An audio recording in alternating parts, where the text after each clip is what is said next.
Je prends la parole en ce jour mémorable devant vous, avec un immense honneur,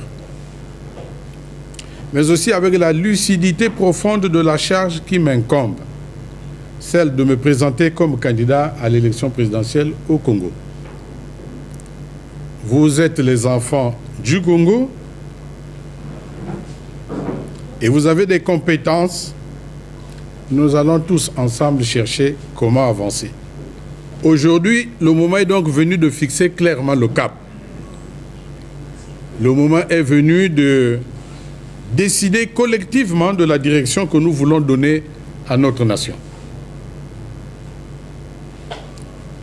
Le moment est venu d'ouvrir le chemin d'un autre Congo.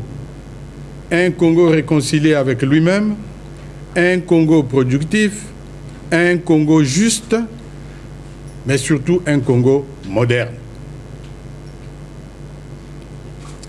Je ne viens pas devant vous avec des slogans. Je ne suis pas non plus venu pour distribuer des certificats d'innocence ou de culpabilité.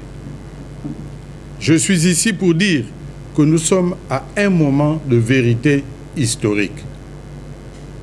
Je suis ici pour dire que nous avons collectivement échoué à transformer nos ressources en développement humain. Et ce constat, aussi amer soit-il, est le point de départ de tout véritable changement. Car nous estimons qu'un autre Congo est possible. Je viens avec une vision structurée, cohérente et responsable. Une vision bâtie autour de 7 piliers fondamentaux qui constituent l'architecture d'une république refondée et tournée vers l'avenir. D'abord, il faut refonder la République par l'unité et la justice. Là également, je suis convaincu qu'il ne peut y avoir d'unité nationale sans justice. La restauration de l'unité nationale est donc un principe fondateur de la nouvelle République que nous voulons demain. Il ne peut y avoir de cohésion sociale sans équité et sans confiance. Lorsque vous m'aurez élu président, les nominations aux hautes fonctions de l'État seront fondées exclusivement sur la compétence, l'intégrité et l'équilibre territorial. Je rendrai compte chaque année devant le Parlement afin que la transparence devienne une règle et non une exception. Je proposerai un référendum dès la première année pour moderniser nos institutions. Les structures coûteuses et inefficaces seront supprimées. Le mandat présidentiel sera limité à 5 ans, renouvelable une fois. La République doit être forte, mais elle doit aussi être exemplaire. Je renforcerai l'indépendance de la justice en augmentant progressivement son budget et en modernisant son fonctionnement. Je créerai une haute autorité pour la transparence et la probité morale, dotée de véritables pouvoirs d'enquête. La déclaration obligatoire de patrimoine et la digitalisation des marchés publics permettront de réduire drastiquement la corruption. Je mettrai également en place un service civique national, volontaire, mobilisant 30 000 jeunes sur l'ensemble du territoire et chaque année. Parce que l'unité se construit par l'engagement et la participation. Mon objectif est donc clair. Réconcilier l'État et les citoyens, restaurer la confiance et redonner aux Congolais la fierté d'appartenir à une République juste. Deuxièmement, nous allons bâtir une économie saine et créatrice d'emplois. Je veux une économie au service des Congolais. Je conduirai une réforme profonde de notre système fiscal afin de le rendre plus simple, plus lisible et plus favorable aux petites et moyennes entreprises, véritable moteur de la croissance et de l'emploi. En parallèle, j'engagerai la digitalisation intégrale des régies financières pour améliorer le recouvrement des recettes publiques, accroître les ressources de l'État sans augmenter le taux d'imposition et mettre fin aux fuites et aux pratiques opaques. Chaque franc collecté devra être utilisé avec rigueur, efficacité et dans l'intérêt exclusif du peuple congolais. Je réduirai le train de vie de l'État et je vous dirai tout à l'heure comment est-ce qu'on va faire, si vous le voulez bien. Je créerai un fonds de garantie publique de 100 milliards de francs CFA pour faciliter l'accès au crédit des jeunes entrepreneurs et des PME. Mon ambition est donc de créer au moins 200 000 emplois durant mon mandat. Mais on peut faire mieux et on peut faire plus. Nous avons toutes les données. Je lancerai des programmes de travaux publics à forte intensité de main-d'œuvre afin de générer de l'emploi.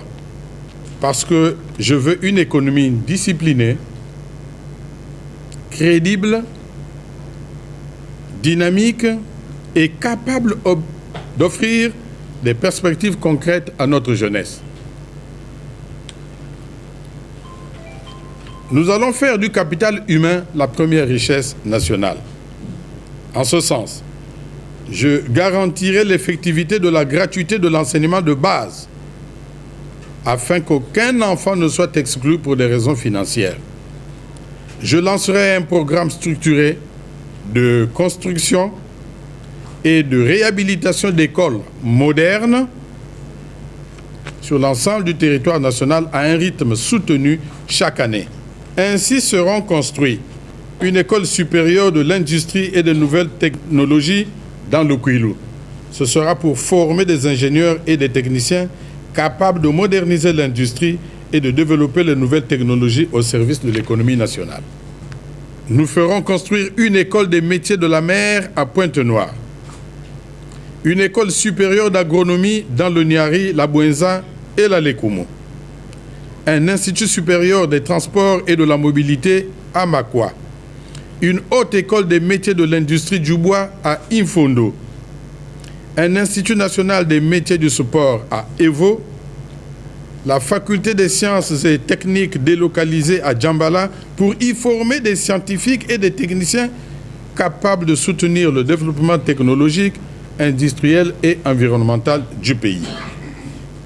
Chaque organisation territoriale fera de l'enseignement supérieur un puissant moteur de développement économique, d'innovation et d'aménagement équilibré du territoire national.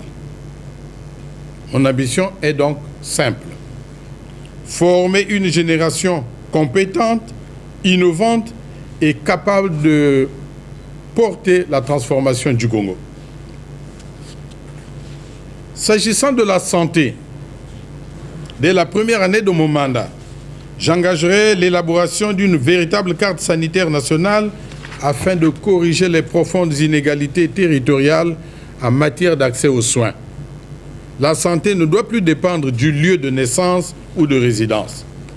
Le territoire sera doté en 7 grandes régions sanitaires. Chaque région sanitaire sera structurée autour d'un hôpital général modernisé et correctement équipé, appuyé par des hôpitaux de district fonctionnels et un réseau renforcé de centres de santé intégrés. Je mettrai en place, mais de manière progressive et responsable, une assurance maladie universelle avec une phase pilote dès la 2e année du mandat afin d'en garantir la viabilité et l'efficacité. Chaque famille contribuera à hauteur de 25 000 francs CFA par an pour bénéficier d'une couverture intégrale des soins essentiels. Les personnes les plus vulnérables, notamment les ménages à faible revenu, les personnes âgées sans ressources et les personnes vivant avec un handicap, seront intégralement prises en charge par l'État au nom de la solidarité nationale. Mon ambition, là aussi, est tout à fait claire. permettre au moins à 80% de la population d'être couverte avant la fin du mandat, afin que aucun Congolais ne renonce à se soigner faute de moyens. Je renforcerai la prévention, parce que c'est ça aussi la santé, afin de réduire significativement les maladies évitables. Un programme de protection sociale soutiendra 5 000 ménages vulnérables. Mais je sécuriserai aussi les caisses de retraite pour mettre fin aux arriérés. Chaque Congolais doit pouvoir vivre avec dignité et sécurité. Le Congo doit assurer la souveraineté agricole. Et moi d'abord en tête, bien sûr, si vous me faites confiance, au lendemain du 15 mars 2026. Alors j'organiserai notre territoire en 7 grandes zones de sécurité alimentaire. Chacune d'elles sera dotée d'une vocation agricole claire et intégrant systématiquement la transformation locale. Mon objectif là est double: garantir un approvisionnement régulier du marché national et permettre aux producteurs de doubler leurs revenus grâce à la création de valeur sur place. Le littoral et la façade maritime du Kwilu, j'en ferai un pôle agrohalieutique stratégique centré sur la pêche maritime et l'aquaculture, le palmier à huile, la banane plantain, le maraîchage et l'aviculture périurbaine. Nous y planterons un complexe moderne de transformation des produits de la mer, conserverie et surgélation, une huilerie industrielle, des unités de transformation de la banane, ainsi qu'un abattoir moderne avec chaîne avicole intégrée. Dans la zone numéro 2, c'est le grand bassin vivrier sud-ouest, Niari, Bouenza, Lekumu. Cette zone deviendra le cœur vivrier du pays, avec le maïs, le manioc, le riz, l'élevage bovin et porcin, ainsi que le soja. Nous y installerons des minoteries, des rizeries modernes, une laiterie, des unités de transformation carnée et une fabrique d'aliments pour bétail afin de structurer toute la chaîne de valeur. La zone numéro 3, ceinture agricole de la capitale. Poul, Djoué, les Fini. Autour de la capitale, je développerai une agriculture intensive et moderne axée sur le maraîchage, le manioc, le maïs, l'élevage, le porcin et avicole, ainsi que la pisciculture continentale. La zone numéro 4, c'est le bassin fluvial central, Kéni-Alima, cuvette centrale. Cette zone sera structurée autour de la riziculture, de la pêche fluviale, du manioc et du petit élevage. Bien entendu que nous mettrons en place des usines de transformation, et comme vous le verrez tout à l'heure, lorsque nous parlerons des mobilités, c'est-à-dire des transports, naturellement, nous aurons pris la garantie, le soin de mettre en place toutes les structures nécessaires pour que nous puissions produire, pour que nous puissions transformer, pour qu'on puisse conserver et aussi transporter. Donc toute cette chaîne-là a été revue au clair. Il y a la zone 5 qui comprend la cuvette forestière ouest. Là-bas, je valoriserai le potentiel agricole et agroforestier de cette zone à travers la production des produits que j'ai déjà cités également. Des unités de transformation de tubercules, des productions d'huile végétale, artisanale et des séchoirs communautaires y seront implantés. La zone 6, c'est le pôle agroforestier nord-ouest, la Sanga. La Sanga deviendra un pôle de culture de rente et d'agroforesterie, notamment autour du cacao, du manioc, de l'élevage et de l'apiculture. Nous y créerons des unités de transformation du cacao, un centre moderne de conditionnement du miel et des installations de transformation vivrière. Enfin, la zone 7, c'est le bassin nord-est fluvial, Congo-Ubangi-Likwala.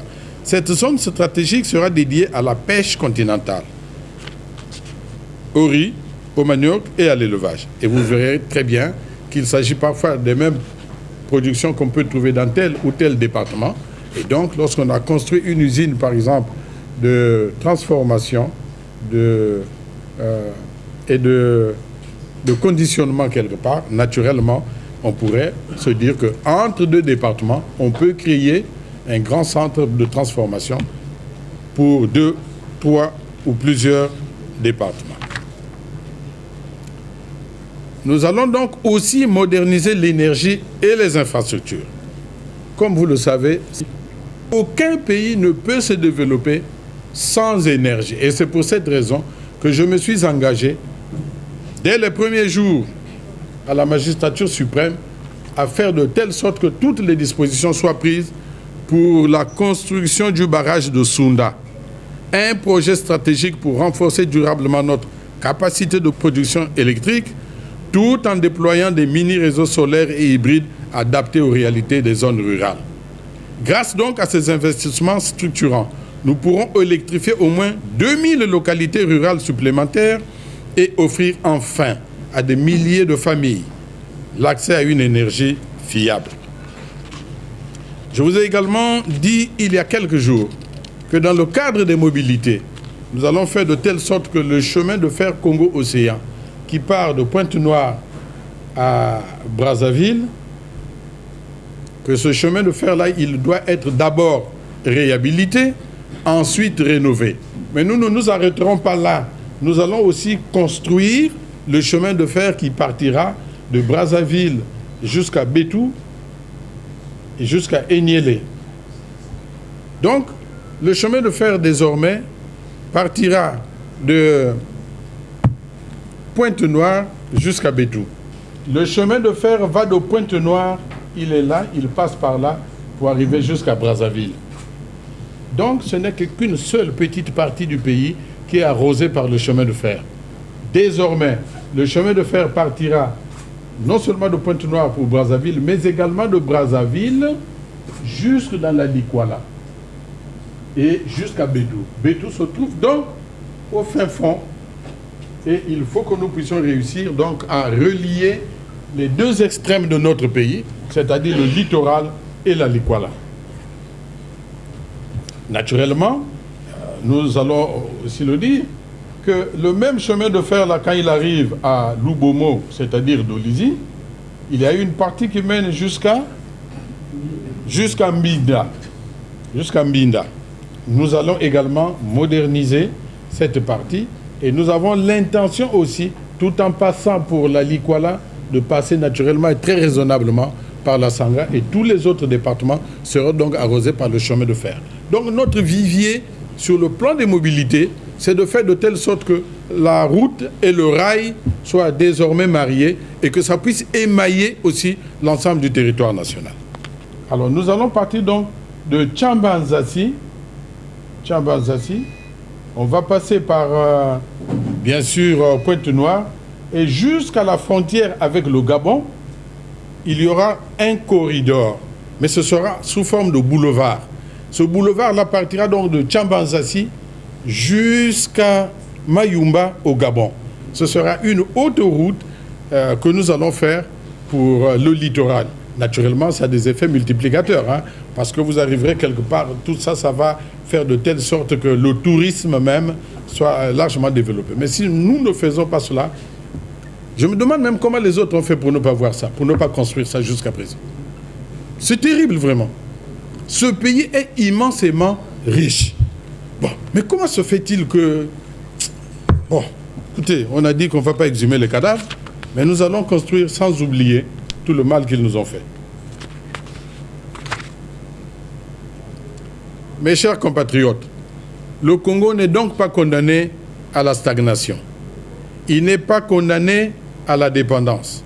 Le Congo peut revenir ou redevenir une nation forte, respectée et prospère.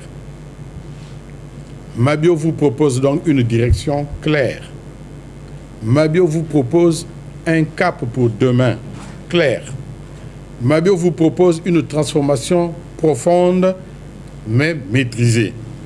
Le 12 et le 15 mars prochain, il ne s'agira pas simplement d'élire un président de la République. Il ne s'agira pas non plus de choisir un sauveur. Il s'agira plutôt de choisir une direction. Il s'agira de choisir un cap pour demain. Vous voulez être moderne, vous voulez être structuré, vous voulez avancer, il faut choisir Mabio, il faut choisir Alliance. Et donc Mabio là, le Mabio là est prêt à conduire avec vous l'avènement d'un autre Congo. car je vous ai toujours dit qu'un autre Congo est possible. Je ne promets pas de marcher sur l'eau comme Jésus, mais de marcher avec vous sur la terre ferme de la République vers un avenir que nous construirons tous ensemble. Je vous remercie.